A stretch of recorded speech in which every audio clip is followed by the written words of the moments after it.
تو کبھی لوگوں کی جیب پہ نظر نہیں رکھنی. ایک قصہ سنا کے بیان ختم کرتا ہوں. یہ تو بہت اہم ٹاپک ہے, اخلاقیات کیا ہیں, بہت اہم ٹاپک ہے. ایک قصہ سنا کے, اپنے واقعات کا مقصد شو مارنا نہیں ہے, انسان اپنی خوبیاں بیان کرتا ہے, اپنی خامیوں کو چھپاتا ہے. تو میں جو 2-4 واقعات سنا رہا ہوں اپنے, اس سے آپ یہ نہ سمجھیں کہ بہت پہنچے ہوئے بزرگ ہیں. جو میرے اندر خامیاں وہ تھوڑی میں بتاؤں گا آپ کو. اگر میں وہ بتانا شروع کر دوں تو آپ بولیں گے ہم تو ان کو بزرگ سمجھ کے بیان سن رہے تھے, یہ کیا نکلے ہیں. تو اس لیے زیادہ فری ہونے کی کوشش نہ کریں. ہم بھی آپ جیسے ہی ہیں, سب ایک جیسے ہی ہیں, لیکن خامیاں بتانا جائز بھی نہیں ہے نا. اب یہ بھی نہیں کہ ہو سکتا ہے نہ بھی ہو خامیاں, کہیں ایسا نہ ہو کہ سلام کرنا بھی چھوڑ دیں. میں یہ کہہ رہا ہوں کہ نہ ہم مدعی ہیں, نہ ہم اپنی خامیوں کو اعتراف کر رہے ہیں آپ کے سامنے. اگر ہمارے اندر کوئی خامی ہوگی کس کے سامنے اعتراف کریں گے؟ اللہ کے سامنے کریں گے. تو میرا مقصد ہے کہ جب کوئی اپنی تعریفوں کے واقعات سنا رہا ہو تو خوش فہمی میں مبتلا نہیں ہونا چاہیے. وہ تو ہر موٹیویشنل اسپیکر سنائے گا, اس کا فرض بنتا ہے موٹیویشن کے لیے سنائے, لیکن اس سے آپ اس کو بزرگ سمجھنا نہ شروع کر دیں, کیونکہ ہو سکتا ہے خامیاں بھی ہوں اور خامیاں بتائی نہیں جاتی, اور یہ بھی ہو سکتا ہے کہ نہیں بھی ہو خامیاں. دونوں چیزیں ہیں. اب کرنا کیا ہے آپ نے, تو آپ کو کرنا کیا ہے. ہم جو بھی ہیں خامیاں ہیں تو ہمارا اللہ کا معاملہ ہے. تو میں آپ کو یہ واقعہ اس لیے سنا رہا ہوں کہ یہ غلطیاں مذہبی لوگ کرتے ہیں, لوگوں کی جیبوں پہ نظر رکھتے ہیں. ہمارے حضرت نے ایک واقعہ سنایا اور میں نے یہ تجربہ کیا. حضرت نے فرمایا کہ اگر کوئی شخص صبح و شام آپ کی خدمت کر رہا ہو, آپ نے اگر خود اس سے خدمت کا بول دیا, مانگ لیے, خاص طور پہ پیسے مانگ لیے, اس کے دل میں آپ کی 2 ٹکے کی ویلیو نہیں رہے گی. روزانہ کوئی شخص آپ کو ہدیے لا کے بھی دے رہا ہوں نا پیسوں کی شکل میں, خود سے کبھی نہ مانگو, نہ دل میں لالچ رکھو, یہ عزم کر لو. دیکھو میری جب تیسری شادی ہونے والی تھی نا معذرت کے ساتھ, تو میرے پاس ایک ایف ایکس تھی, پھٹ پھٹی سی ایف ایکس. یاد ہوگا آپ لوگوں کو, جو پرانے لوگ ہیں ان کو پتا ہوگا, بہت سے لوگوں کے محلے میں اس نے بازو مضبوط کیے. اس ایف ایکس کو بیچ کے میں نے شیراٹ خریدی 1.5 لاکھ کی. اب تیسری پہ رشتہ کون دیتا ہے؟ میرے لیے ایک رشتہ مل گیا مجھے, بہترین خاندانی قسم کا, بہترین رشتہ تھا کہ جو پہلی پہ نہیں مل رہا ہوتا انسان کو ایسا. اور اتنا بہترین رشتہ کہ میں اس رات خوشی سے سویا نہیں ہوں, اتنا بہترین رشتہ. اچھا جو لڑکی کے ابا تھے وہ مان نہیں رہے تھے, بہت اصرار کیا, نہیں مان کے دیے. ایک دن ان کا فون آیا کہ میں راضی ہوں, آپ آ جاؤ بات کر لو بیٹھ. میں نے حیران, بھائی کیسے راضی ہو گئے؟ میں اپنے دوستوں کو لے کے پہنچ گیا. فیملی تھی, انہوں نے کہا بھائی وہ ہماری بچی کو خواب میں کوئی بزرگ آئے ہیں, انہوں نے بولا کہ کر لو شادی. میں نے کہا یار اس کو بزرگ مل جائیں یار مجھے. اچھا میں زیادہ خوابوں کو نہیں مانتا, لیکن میرے اندر سے اچھا مجھے بھی لگ رہا تھا کہ یہ ایسی اس کو خود ہی آ گیا ہوگا خواب, جو سوچ کے سوتے ہو تو وہی آتا ہے نا انسان کو. تو مجھے نہیں تھا کہ یہ کوئی سچا خواب ہے یا کچھ جھوٹا ہے. میں نے کہا ایسے اس کو دماغ میں آیا, لیکن بہرحال ہمیں اب کیا کرنا ہے, بعد میں شادی کے بعد بتائیں گے. خوابوں پہ زیادہ بھروسہ نہیں کیا کرو, گراؤنڈ ریئلٹی کو دیکھا کرو, لیکن ابھی یہ بتانے کی بات نہیں. حقیقت تو یہی ہے کہ بھائی کسی کو جتنا بھی اچھا خواب آ جائے نا, گراؤنڈ ریئلٹی میں اگر وہ رشتہ آپ کے جوڑ کا نہیں ہے تو خوابوں کی بھیٹ اپنی شادیوں کو مت چڑھایا کرو, یہ ذہن میں رکھو.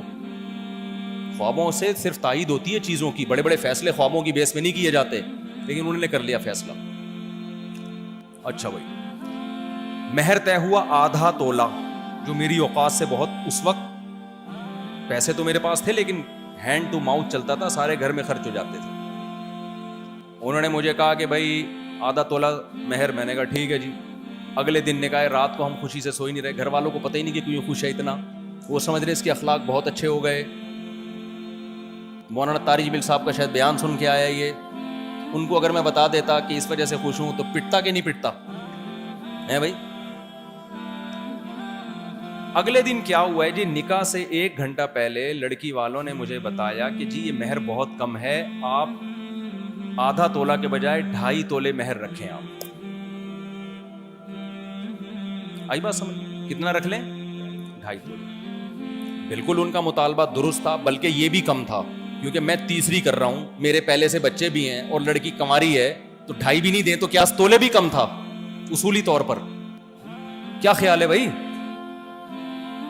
جب آپ تیسری کر رہے ہو, یہ تو ان کا ظرف ہے کہ وہ 2.5 میں مان گئے, ورنہ 2.5 بھی وہ بھی صرف اس لیے کہ بھائی مولوی آدمی ہے, دیندار آدمی, دین کی بیس پہ کر رہے تھے. انہوں نے کہا مفتی صاحب اب ہم اپنی بیٹی, کماری بیٹی آپ کو دے رہے ہیں, تو اب یہ آدھا تو نہیں نا, 2.5 تو بنتا ہے. ان عورتوں نے ان کو بولا تھا کہ بھائی یہ کیا کر رہے ہو, کچھ تو بڑھاؤ. وہ تو عورتیں تو 10 تولہ کہہ رہی تھی, لڑکی کے ابا نے کہا 2.5 تک لے آؤ.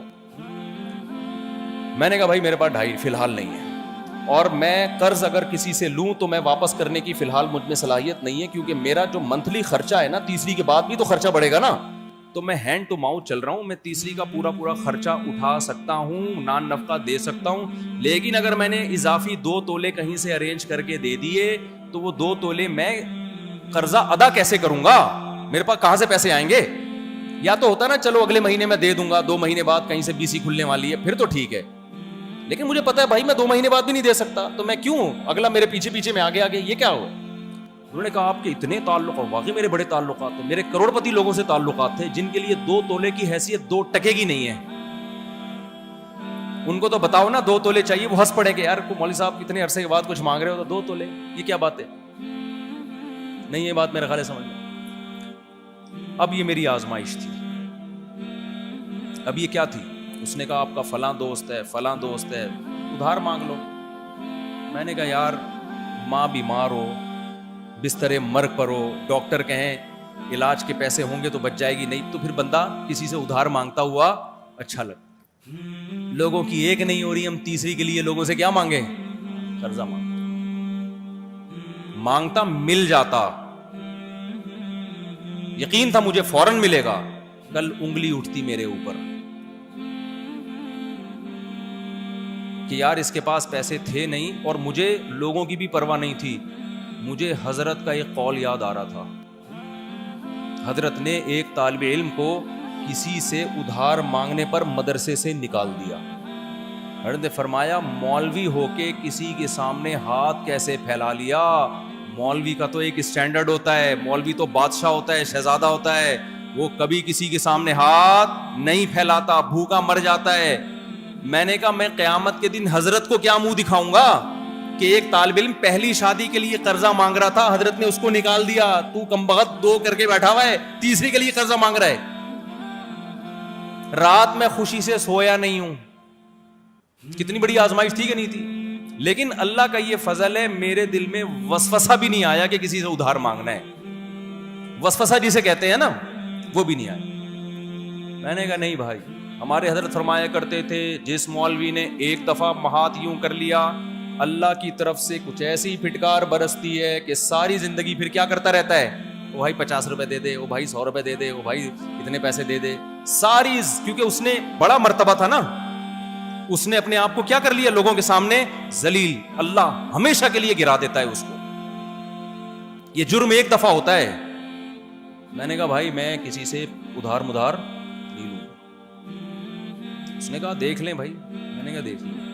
اس نے کہا پھر رشتہ نہیں ہوگا. کہہ رہے یار مفتی صاحب ہماری بھی تو سوسائٹی میں عزت ہے نا, ہم بیٹی دیں گے کچھ تو بتانا پڑے گا نا.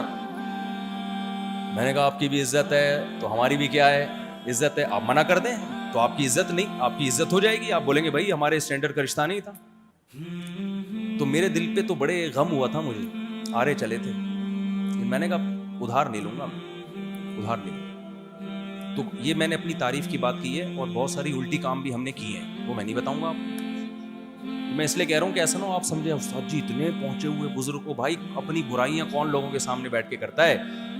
لیکن یہ صرف آپ کو موٹیویشن کے لیے آپ کے سامنے میں نے ایک واقعہ سنایا ہے, صرف یہ سمجھانے کے لیے کہ آپ نے کردار میں 2 نمبری نہیں کرنی. کوئی ایسا کام نہیں کرنا جس سے لوگوں کی انگلیاں آپ کی طرف اٹھنا شروع ہو جائیں. سمجھتے ہو کہ نہیں سمجھتے؟ تو صداقت ہونی چاہیے اور امانت ہونی چاہیے. اور امانت جب تک نہیں ہوگی جب تک آپ لوگوں سے مستغنی نہیں ہو جاتے. مدرسے کے مال کو اپنے باپ کا مال مت سمجھو. سارے پکوڑے کری کے ڈال لیے اپنی پلیٹ میں, دوسرا تیر رہا ہے نا اس میں. دیکھو 2 منٹ میں انسان کا پتہ چل جاتا ہے. 2 منٹ میں آپ سالن کھا رہے ہو, گوشت رکھا ہوا ہے, آپ نے اپنے ساتھی کی طرف پلیٹ گھما دی کہ وہ گوشت کھا لے, اس کا مطلب آپ بہنوں کی وراثت بھی نہیں کھاؤ گے کبھی. جو اپنے حصے کی بوٹی نہیں کھا رہا وہ بہنوں کی کروڑوں کی وراثت کیسے کھائے گا؟ اور اگر آپ نے باتوں باتوں میں پلیٹ یوں کر کے گھما لی اپنی طرف, اس کا مطلب یہ بہنوں کی وراثت نہیں دے گا.